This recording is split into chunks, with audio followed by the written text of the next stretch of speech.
Thanks. My name is Tim. I'm an alcoholic. Thank you for having me back. If anything I say is useful, wonderful. If it's not, don't worry about it. So, Tradition 8, short form. Alcoholics Anonymous should remain forever non-professional, but our service centres may employ special workers. Long form. Alcoholics Anonymous should remain forever non-professional. We define professionalism as the occupation of counselling alcoholics for fees or hire, but we may employ alcoholics where they're going to perform those services for which we may otherwise have to engage non-alcoholics. Such special services may be well recompensed, but our usual 12-step work is never to be paid for. So, some of the earlier traditions talk about the group. It expands it here. It talks about Alcoholics Anonymous. It doesn't talk about groups in particular. But as with everything, I like to apply this as broadly as possible. So this works for me at an individual level, at a group level, at the level of AA as a whole, any entity within AA like an area or a district, it just applies across the board. And the essence of it, just looking at the wording, seems to be a couple of things: that there should be no financial recompense for counselling alcoholics or for 12-step work. Now, it's interesting. Sometimes people say, I don't give advice in AA. I'm very glad people gave me advice. Otherwise, I would have had to have followed my own best thinking. So absolutely people, but the status of that advice is not the status necessarily of advice one gets outside AA. When I when I take advice in AA, it's under my responsibility. So the person that gave me the advice is not responsible for the outcome of me following it. I've got to exercise due diligence here. But anyway, that's a side point. Counselling alcoholics and 12-step work.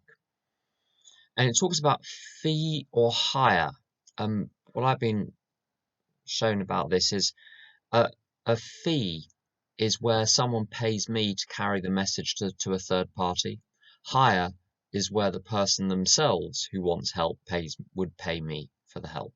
So it's banning any of those, regardless of who the recipient is and who the payer is. And I think the best motto for Tradition 8 is a very good speaker called Dr. Paul O, who wrote the chapter in the third edition, Dr. Alcoholic Addict, and in the fourth edition, Acceptance Was the Answer. There's some very good tapes of him talking at the usual websites. And he talks about doing things for fun and for free, expecting nothing in return. Certainly nothing in return from the individual. I mean, I get something from God, which is continued maintenance on the planet, but nothing from the individual. And this gives me a little, I think there's a little framework for what I give in AA. And I want to quote Dr. Bob from Dr. Bob's Nightmare, where he says he does what he does. In other words, try to help other alcoholics. Firstly, to pay the debt to the person who carried the message to him. Secondly, as insurance against a slip. Thirdly, I think, let me get the book, I don't want to misquote it.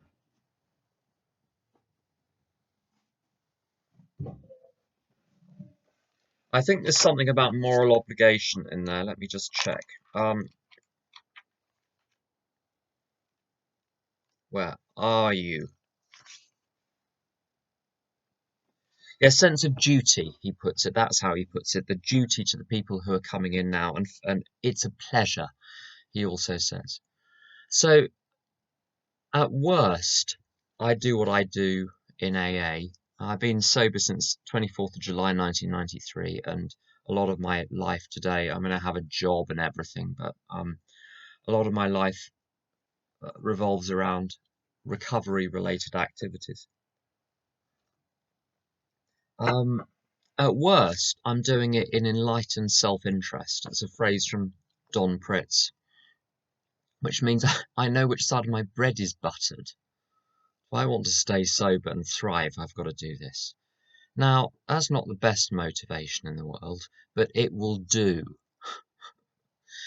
Failing all else, working the program, having it absolutely at the center of my life is, it makes sense. It's where the smart money is. When I was new, they used to say, life is what happens in between meetings. And it is true. My sponsor's always talking about a much more important demonstration of our principals' lives in our respective homes, occupations, and affairs. So it's not that I'm to neglect any of those, but the way here on a Monday morning I see things is that my basic default position is that I rest in God, and then I go and do stuff, and then I come and rest in God, and then I go and do stuff. And this is not goody two shoes. This is enlightened self-interest. I cannot bear the burden of carrying the whole world. I cannot have my reliance on anything outside of myself. And it's just like with alcohol, it talks about an increasing sensitivity. And I've become, over the last 27 years, increasingly sensitive to self-will and self-reliance, to the point that even relatively small amounts of self-reliance become so toxic, I can't stand it. I don't know if it's they've become more toxic, or I'm just less tolerant of the state I used to live in the whole time. Anyway, so enlightened self-interest is that's my baseline. Slightly better than that is obedience to the program as a matter of principle, making the decision to obey the higher power. And I get that from Dennis F. He talks about in his wonderful step tradition and concept worksheets from the 1970s and early 80s. He talks about obedience. And I think Bill W. talks about obedience as well. If we don't obey the principles of the traditions, we'll end up drinking again. So there's definitely a principle there. But the ideal thing is enthusiasm, which is having joy within. And Dr. Paul O talks about this as well. So basically, in joyous engagement in the activity for its own sake. And if I'm not joyously engaging in it, I'm the one that is blocking the flow from the higher power. So Emmett Fox talks about a girl who's trying to water the garden and no water is coming out of the hose pipe. And the father says, "You're standing on the hose pipe, that's why." And I've spent most of my life standing on the hose pipe, blaming God for the fact there is no water coming out of the hose pipe. And I'm such a dummy, I don't realize I'm the one that's blocking it. How am I blocking it? By sitting on my little throne, judging everything as good or bad. I don't know if you're at the end of the day over there. I don't know if you've noticed anything today and decided it is good or it is bad. This is good, this is bad, this is good, this is bad, this is bad, this is bad, this is bad, this is bad, this is bad, this is good, this is bad. And it's called eating of the apple of the tree of knowledge of good and evil. So this is what banishes me from the Garden of Eden, is when I sit there as though God has said, "Can you please judge everything for me today? I haven't got time to judge everything, so you need to judge everything as good or bad, and you need to react very badly against anything you judge as bad." I haven't been asked to do that. That was, the serpent asked me to do that. In A Course in Miracles, I'm going so off-piste here. I'm so sorry, but there we go. In A Course in Miracles, it talks about. Oh no, I've forgotten what I was going to say. Oh yeah, that's it. In the Garden of Eden, it says Adam fell into a great sleep. It never says anywhere that he woke up. So when I'm in that state of things which are good and things which are bad, and constantly scanning and monitoring for bad in particular, is anything threatening me? Is anything threatening me? It's like I have this program running the whole time, looking for things which are threatening me.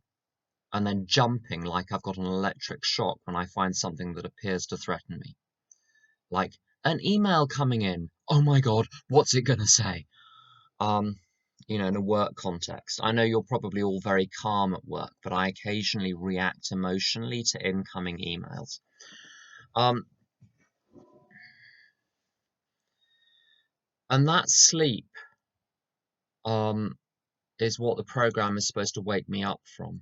When it says on page 67 that other people like us were sick, um, sometimes I don't think it's the best written line because it can encourage me to look down on other people and also view the world negatively with judgment. Sick and well, they're loaded terms. Asleep and awake is pretty good though. So when people are behaving badly on page 67, they like us were asleep.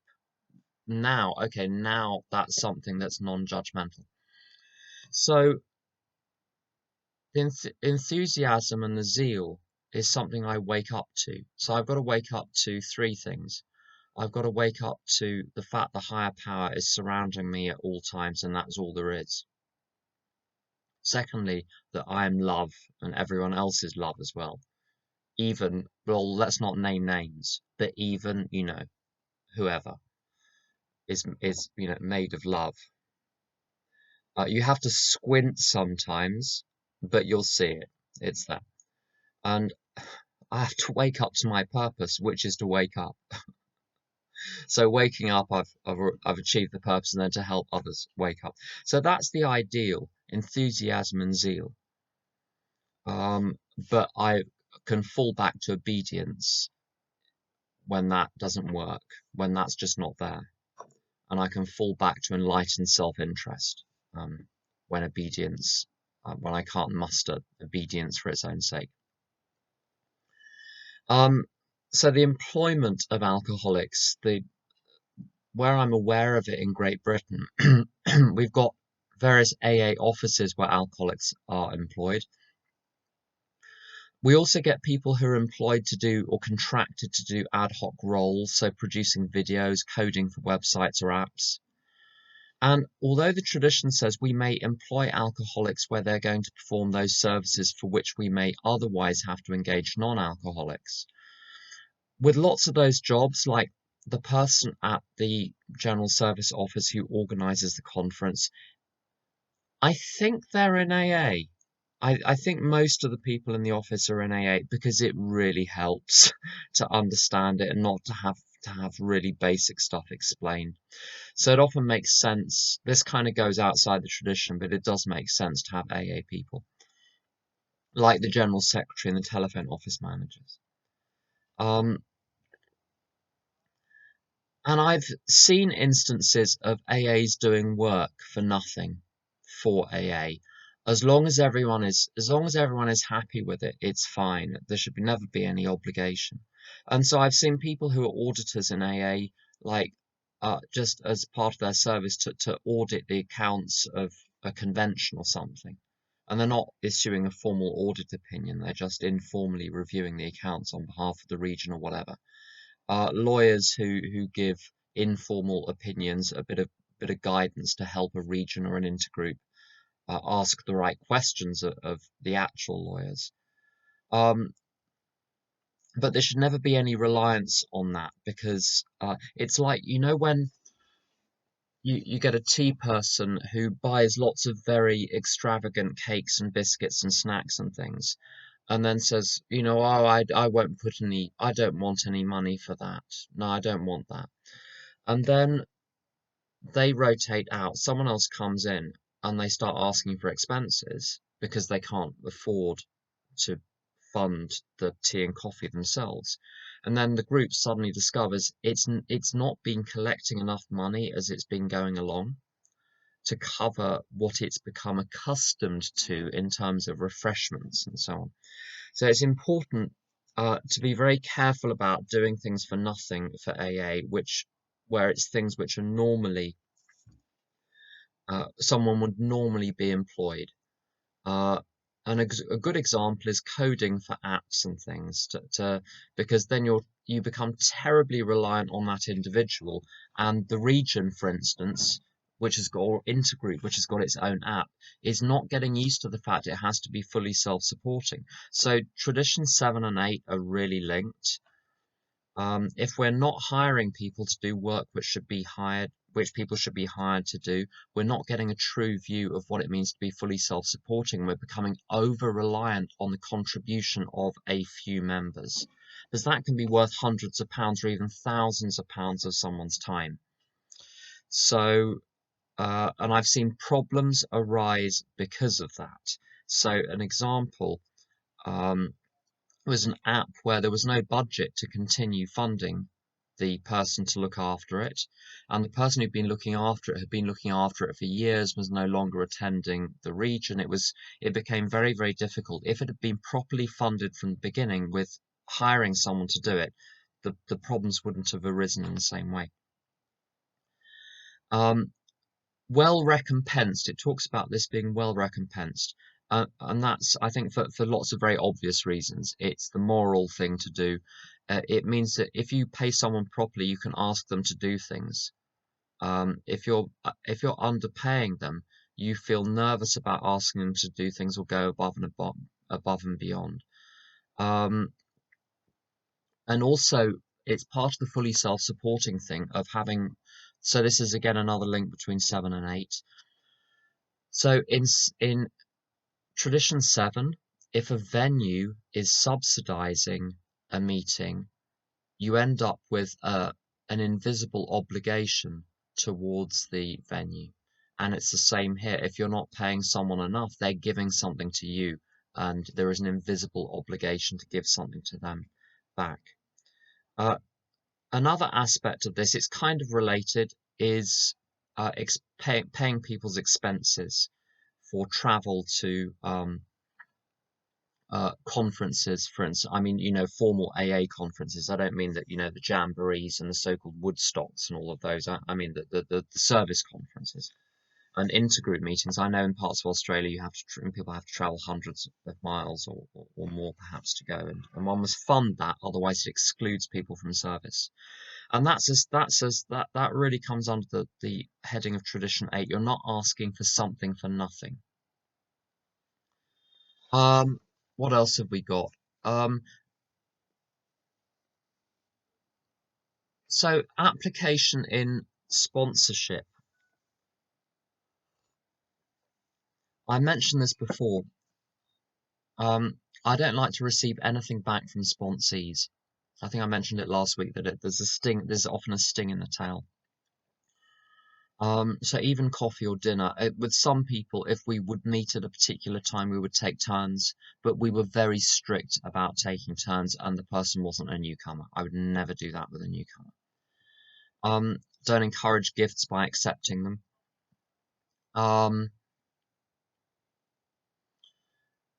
Occasionally, I've been given a small value item by someone, and they've already bought it and it's personalized in some way. Like someone buys you a book and there's a little inscription on the inside, and dear so and so, thank you for thank you for sponsoring me or whatever. And I'm always very torn in those situations because it would be very churlish to refuse the gift. But as I said last week, there's almost always a sting in the tail. Sooner or later, something comes back and slaps you in the face. With the sponsees where I've had real trouble, at some point in the past, there was usually a breaching of the boundary of formality. Like every sponsor I've ever had has said sponsorship business is business. They were all very different temperaments, but they all used that single phrase, business is business. So I'm very cautious, even in situations where it would be difficult. So it's a good idea to let people know in advance before you start sponsoring them. By the way, no gifts, even small ones, not even a pencil sharpener. And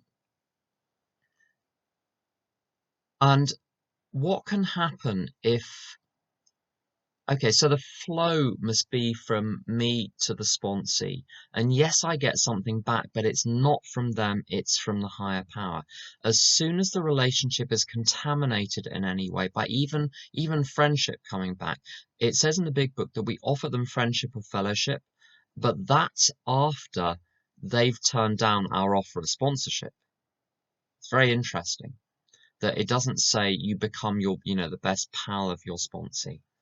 And the reason for this is, I mean, I've sponsored, I don't know, between 300 and 400 people over the last 10 years.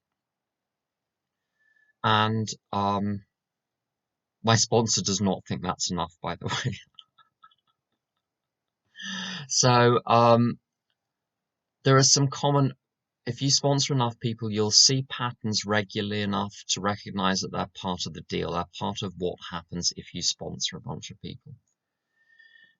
And what I'm about to say is why it needs to be kept business as business, not having anything coming back, not having any the relationship contaminated with other transactions. Most sponsees, especially the ones who are kind of goody two shoes for a while, the ones who do everything and have this spectacular spiritual awakening and start to sponsor other people, somewhere between 1 year and 2 years after completing step 9 and really getting into doing, the work with others, we have what we refer to as the teenage years, and communication stops, and there's this whole I've got it from here, and they don't like coming to your home group anymore. Um, there's all sorts of weird jostling that happens in group conscience meetings that, like, the pattern just happens again and again and again, and it's like, oh, this again. And normally the person gets through it unscathed, but it can happen in particular where the sponsorship relationship becomes too parental or too much like friendship. Now, the parental side of it is almost impossible to avoid if they're under 25. Especially anyone who's come in under 25 probably or may not necessarily have had the best role models at home, which is why they ended up crashing and burning, by the age of 19. And if I hadn't had parental figures in AA, in my first few years, I would have been I wouldn't have made it. But the job is to make sure that parenting role is spread out amongst a whole bunch of people, so that then the person is not reliant on you. Goody two-shoes sponsees will often want special treatment or a special position. Look how well I'm doing this compared to other people. There's a weird expectation that can creep in there. People can get bitter and jealous if that special treatment doesn't arise. And I've mentioned this before, that some of us have a tiny problem with authority figures. Police, teachers, parents, rabbis, God, the government. Some people look up at the sky and see vapor trails and know that they are out to get them. Whoever they are out there, and they are hostile. Authority figures, the people in charge cannot be trusted. And so when I look at the world and I say people can't be trusted, I'm probably saying I didn't trust my parents when I was 7, and I've never quite gotten over it, and it keeps getting played out now. And that can get played out with sponsorship. And it's for all of those, I mention those because it's for all of those reasons that I need to keep this very business-like and make sure that an excessive attachment, either positive or negative, doesn't arise. Otherwise, the role is contaminated and compromised.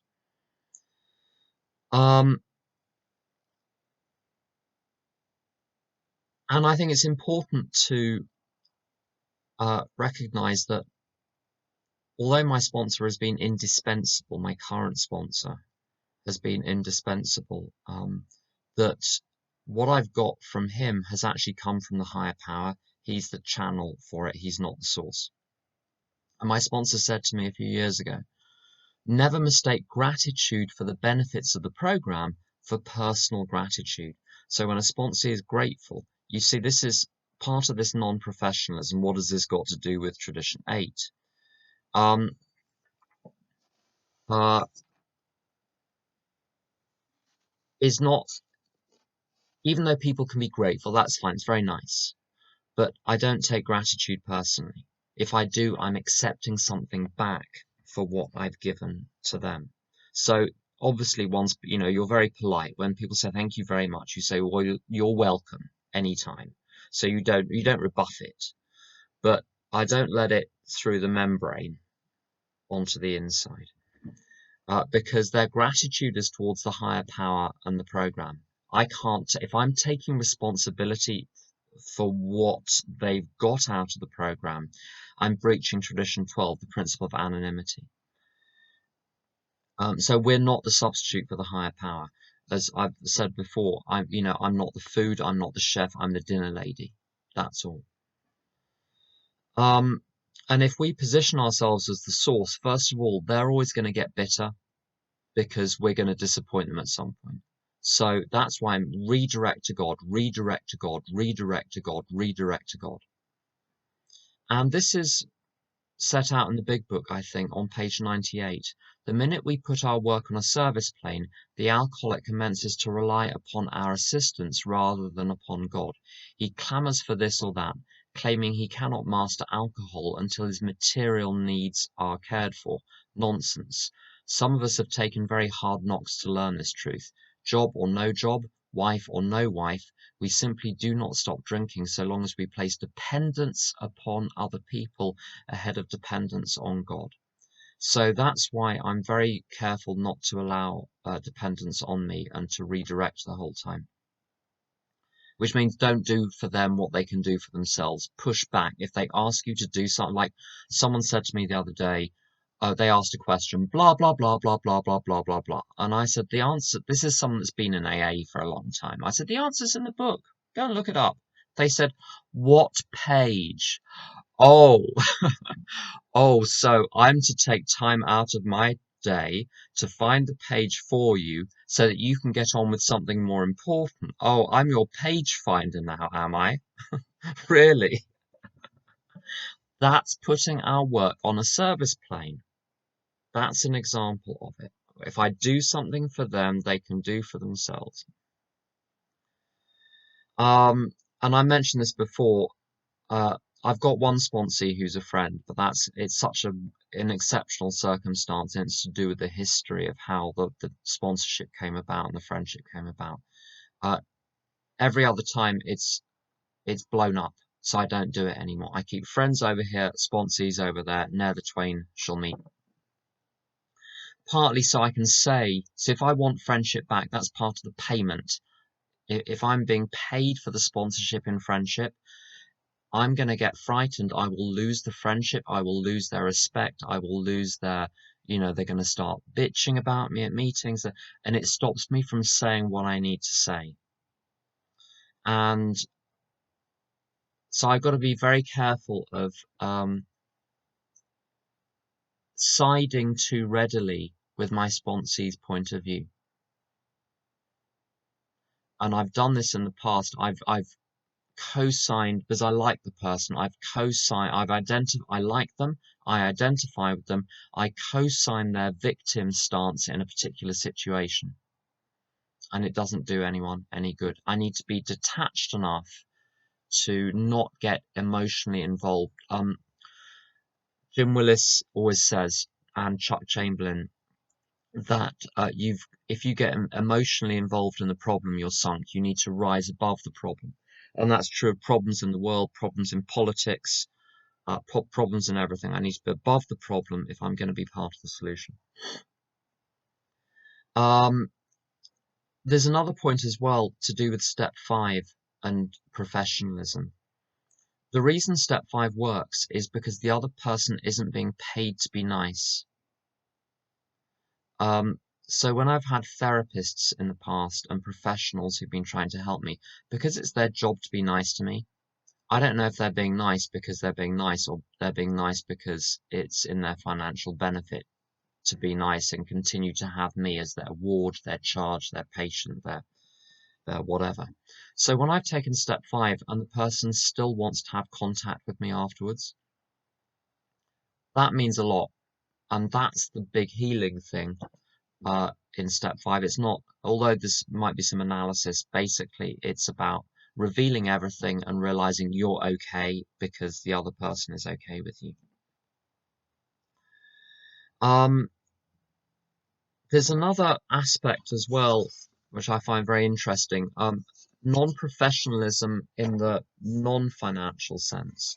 So one of the aspects of not being a professional is that my best is good enough. So at work, sometimes I do my best and it's not good enough for madam or monsieur who is at the end of the end of the other end of the transaction. You do your best and it's still not good enough. That's the professional world. Not very much fun. In AA, whatever I'm capable of is good enough. Doesn't mean there isn't room for improvement, room for a debrief afterwards if something has gone wrong. Doesn't mean there isn't room to go to the higher power. But it does mean that my best is always good enough. It means I don't need to judge myself against professional standards or perform to professional standards. Whatever I'm available to offer is enough. And if someone doesn't like it, they're very welcome to go somewhere else. So all I need to do is act in good faith. Also, and this is such an important thing, that I get to sponsor people and carry the message in the way that suits me. Suits my higher power, as my higher power is directing me. In a profession, you have to comply with someone else's standards. You have to live up to, the work has to be standardized in some way. In AA, it doesn't need to be. We don't all need to do it the same way. I'm allowed to sponsor the way I feel guided to sponsor. And again, if people don't like it, they can reject the offer, and that's absolutely fine. It also means there is no complaints procedure. A friend of mine says you can, and pardon my French for what I'm about to say, but you can always email complaints@flyingfuck.com. My sponsor suggests that any sponsees of mine who don't like my sponsorship are perfectly welcome to contact him and let him know what my character defects are so that he can be a more effective sponsor of me.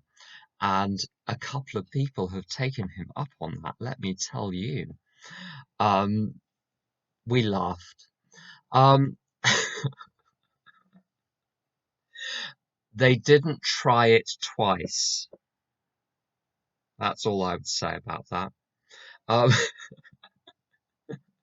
It's not because I'm a perfect sponsor, and that's the other point. I'm not easy to have as a sponsor. I'm not an easy person, and I'm better than I was, but there's a long way to go. The only disciplinary authority is the higher power. There's no external board. Clancy's very funny about this. He talks about people phoning up the telephone office in LA saying there's someone in a downtown meeting in Los Angeles who's killing newcomers with his suggestions. And he says this is another Clancy thing. He says he's accused of being a dictatorial sponsor. And he says it's a fine dictatorship if you say, if you'll pardon my French, fuck you, and the dictatorship is now over. That's not a dictatorship. You can leave whenever you want. But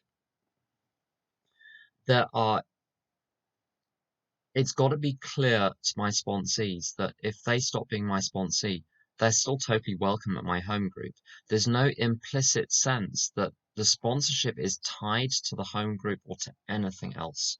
And part of the part of what guarantees that freedom is anonymity with sponsorship. So I don't tell people who I sponsor. I mean, sometimes people work it out and people talk and whatever, but I don't tell people.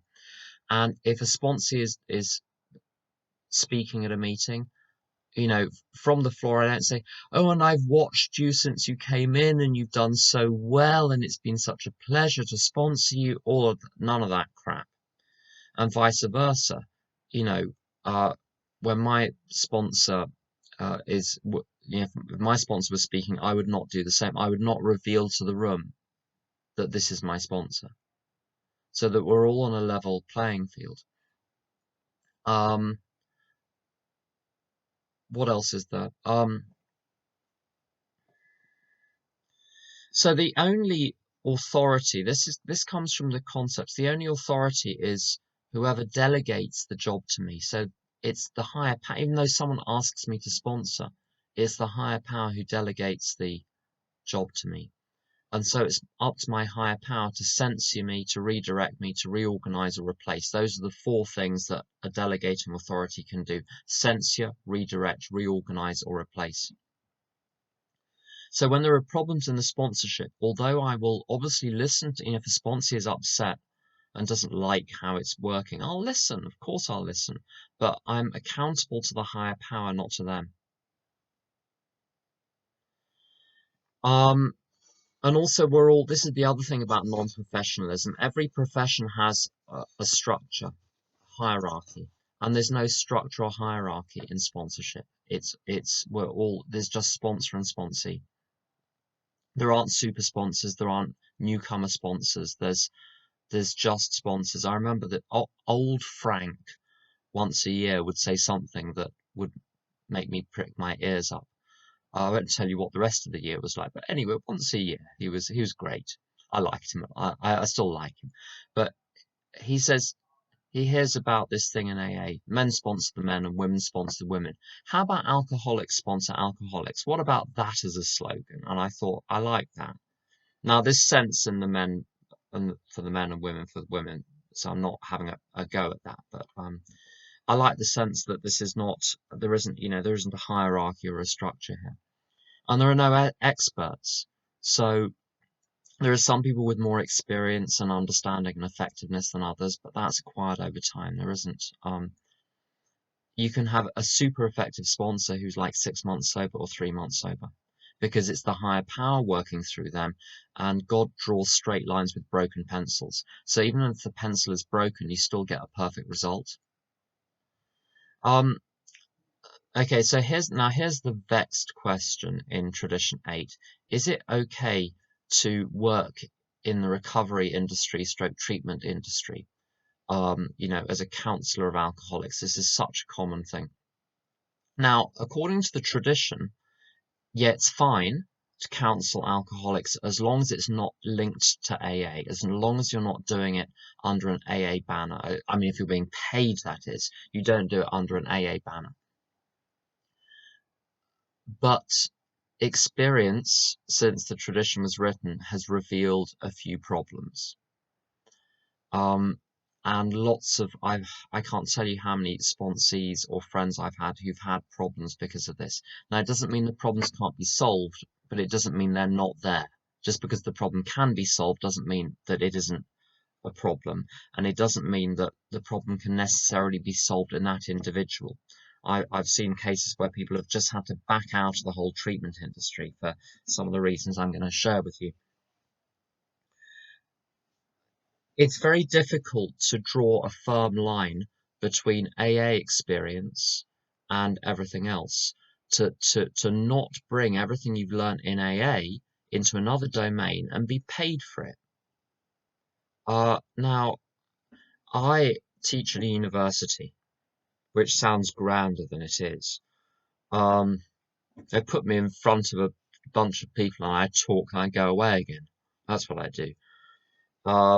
Occasionally do a bit of marking. And I do a lecture, a 2 or 3 hour lecture every year on stress management, time management, and self-care. And anyone who I sponsor will will snort at the idea that someone has asked me to talk about self-care, given how derisive I am of the term within AA. Um, only I just say as a footnote, only because sometimes people say I'm not sponsoring anyone at the moment because self-care, that kind of stuff. So obviously, have a bath and everything, go to the cinema occasionally, buy some asparagus, but sometimes the self-care thing gets used to justify basically doing no service and, doing what you want whenever you want to do it. Anyway, that's a little bugbear of mine. Anyway, so I do this little course and some AA stuff and spiritual stuff gets brought into that. Now, it's not in a recovery domain, so I feel fine doing that. If it was in a recovery domain, I don't think I could do that talk. It's in a non-recovery domain, so I'm fine with it, even though I'm using lots of stuff I've learned in AA, lots of spiritual stuff. Something that I've seen in sponsees, if they spend all day talking to alcoholics and drug addicts and trying to encourage them and help them in all sorts of ways, even in a non-12-step sense, just in a, as part of their job working for the treatment center or as a psychologist or psychiatrist, so a psychologist or psychotherapist, not psychiatrist, psychotherapist helping largely alcoholics and addicts. What they've reported to me time and time again is boredom, cynicism, and loss of enthusiasm, because the day job is the same as the nighttime. It's avocation. I've had sponsees who as part of their work for some kind of treatment place have to talk about the AA program, and they have to adulterate the program with other beliefs and practices. Sometimes religious practices as well. There can be a problem there, where people are sort of forced, as it were, in their professional capacity to combine the religion with the spirituality of AA. Another thing people have reported is the professional stance they have to adopt with the individual in question reduces the efficacy. That with the same type of person, they actually have much more success 12-stepping them in an AA context than they have trying to help them in the professional context, because of having to keep that incredibly firm barrier in place. I've seen professionals, people who work in the treatment industry, some are good as gold. So you hear them speak from the podium or do a talk, you would have no idea that they run a treatment center or are a psychotherapist that helps people with eating disorders or whatever. Just no idea. It's beautifully done. And so I don't know how they do it. It's amazing. It's wonderful. Hooray. I have heard people bring in try to present themselves as being a greater authority in AA because of the professional expertise. So I'm a therapist, so what I say is therefore more valid. And I mentioned this before, someone who spoke and said that AA won't help with low self-worth, that therapy is the answer for that. Now, that's a view. He may be right. I don't know. But that's what he said. And he managed to squeeze into the talk, in another part of the talk, that he happened to be a therapist that helps people with low self-worth. There we go. So it's mixing that stuff does get mixed sometimes. So people can, whether it's done intentionally or not, I don't know what his motivation was. I don't know the person. I know the person only a little. So I'm not, but the appearance can be given that something that the outside profession is being advertised within AA. I've had sponsees completely burn out doing this, like spending all day working with alcoholics and addicts, getting home, having to answer 5 sponsee phone calls, go to a meeting. And the last thing that all of this section is all about stuff that people I've been very close to have reported to me. That's the only status this has. So what you do with it is up to you. As I say, there are success stories here as well. I'm just reporting some of the difficulties. Um, the last difficulty that people have reported is because they work in the treatment industry and they're dealing with hundreds and over the years thousands of alcoholics and addicts. There's nowhere they can go where they can be the person that doesn't know anything, because they spend all day being the person who's paid to know everything, and then they have to come to AA and be the person that doesn't know anything, and they can't bridge the gap. So they're up now. These are not prohibitive. This is not about, don't work in the treatment industry. I'm just citing the problems to be aware of, because people come a cropper with this. A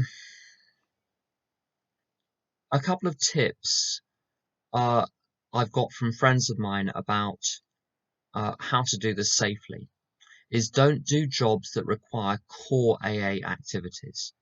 So actual 12 stepping or actual taking people through the steps. If, as part of the treatment center activity, they want you to do a step workshop, you take your hat off. You do it on your own time, and you make sure that the punters know that you are now acting in your own capacity, not as representative or employee of the facility. And you wear different clothes.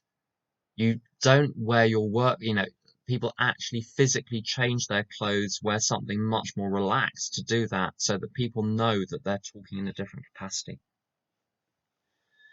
And the last thing is to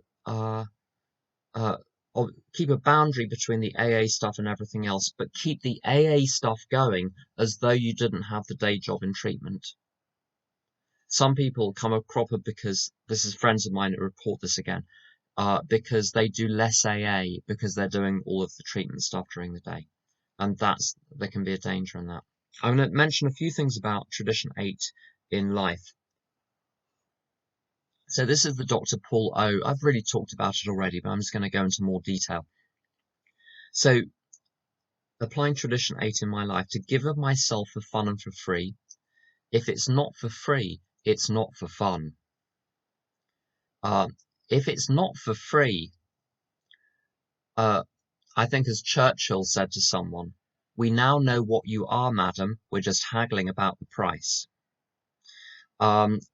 So that's the thing, I'm not for sale. If I am doing something to get something back, I'm now for sale. And we're just haggling about the price. My identity is established.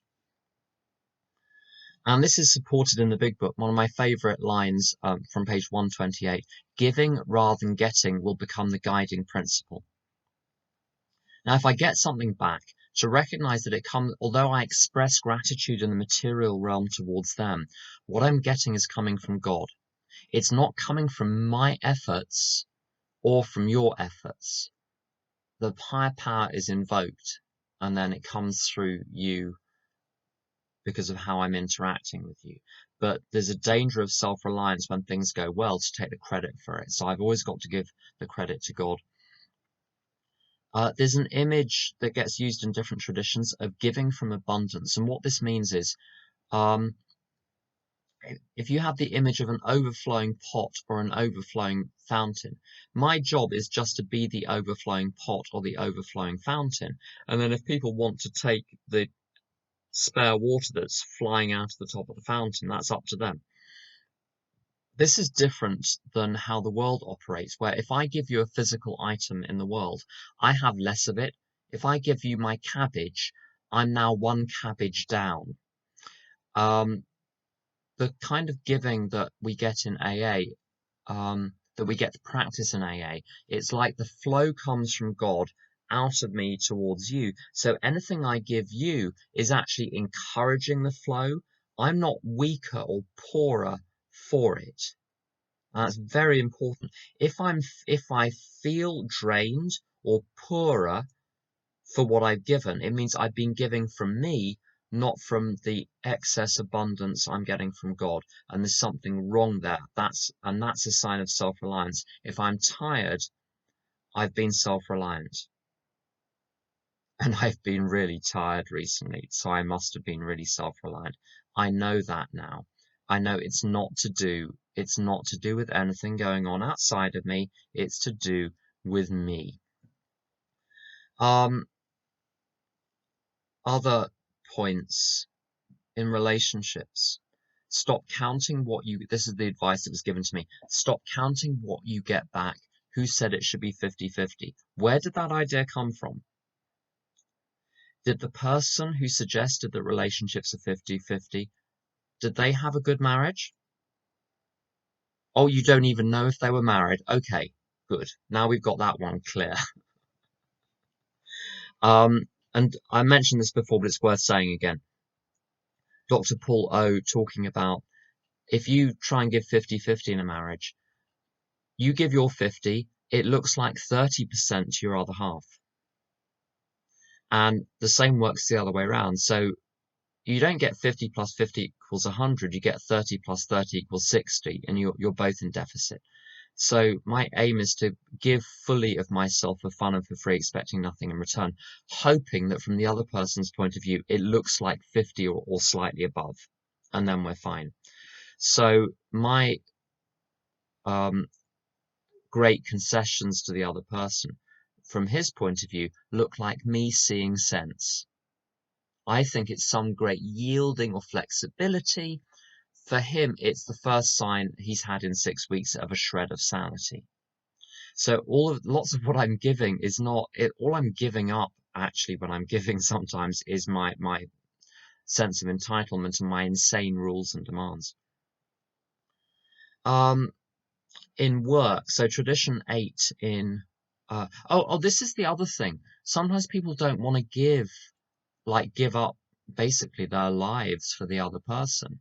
There's that thing from Fiddler on the Roof where, he says to her, "Do you love me?" She says, "Do I love you? I've been cleaning and doing your laundry and making your meals for 30 years. If that's not love, what is?" And I love that because if I have a problem basically giving up my life for the other person, I'm with the wrong person. If they're not worth me giving up my life for them, why am I with them? So, the job is to find someone whose life appears to be so valuable that this is worth me giving things up for. In work, I'm not paid by my clients, I'm paid by God. Now, doesn't mean I don't sue my clients, but I'm suing my clients on behalf of God, not on my own account. Someone asked a rabbi, "Do you forgive or do you sue?" And he said, "First you forgive, then you sue." I like that. That's good. And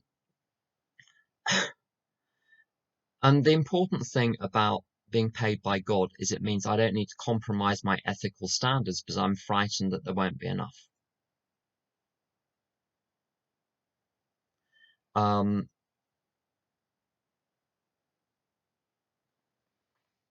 Just look at what else I've got. I've got something else written down, but frankly, I have no idea what I meant when I wrote it, so I'm just going to throw that piece of paper away. We've got a couple more minutes. I'm just going to see if I can find. It seems to be a question here. Do you think it is wise to sponsor someone? Oh, sorry. Do you think it is wise to sponsor someone in your own workplace where status and hierarchy agendas can be double-sided? Oh, Jesus. My first proper sponsor, I had some improper sponsors for a while. That's if we ever get onto the 13th step, then that's the discussion then. The slogan for which is "Let go, let me." it must have been very hot that summer because I kept finding sponsors whose clothes kept falling off. It was a terrible, terrible thing. Anyway, my first proper sponsor, Doug, um, uh, he used to, one of his mottos was, um, don't shit where you eat, princess. He called me princess. No one is entirely sure whether he actually knew my name, or whether, he was calling me princess for some other reasons. But anyway, maybe did he need to know my name? Not really. Um, so I keep things, uh, I keep things very distinct. I won't work with people. I won't contract with people in AA. If I need a contractor to do something, I'll look outside AA. I don't do work with one except I did work for someone in AA once. And it's fine, but it was someone I super, super trusted. Um, I don't like the thing the sponsorship has to be completely clean of other things. There can't be any dependencies flying around.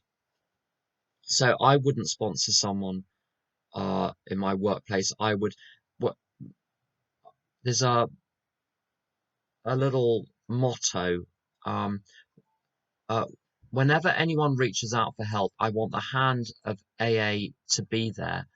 Um, and for that, I'm responsible, something like that, the responsibility statement. Now, that doesn't mean that whenever anyone asks for help, I am the hand of AA. It means I'm responsible for the hand of AA being there. You might be the hand. So if I've got someone who I'm close to and they need help, I I know a lot of people. I find them. I say, here's a list of 12 people. Call them. One of these is bound to help. If they don't like any of those 12, they weren't willing anyway. So I keep things nice and separate so that I can jettison the sponsorship without consequences. They need to be free to leave, but and this is something that I say to sponsees is you're free to leave at any time. You don't even have to tell me you're doing it. You don't even have to explain why. It's fine. But here's the thing. That's true for me too. I'm allowed to leave the relationship. I'm allowed not to disclose my reasons and simply to say, I wish you well on your journey. If you want other contacts, I can give you a gazillion other contacts. I'm not willing to continue. And I wish you well. Because in my experience, explaining doesn't help. So I've stopped doing it. So the point is, I need to be able to jettison the relationship without any consequences. So work and uh, work, sex, and AA are three separate things. I keep those nice and separate. I don't mix those. Um, Gabrielle, I'm out of time. I don't know if there are any other questions. Are there any other questions? Okay, well, I'm going to stop the recording at this point, and I look forward to seeing you next week.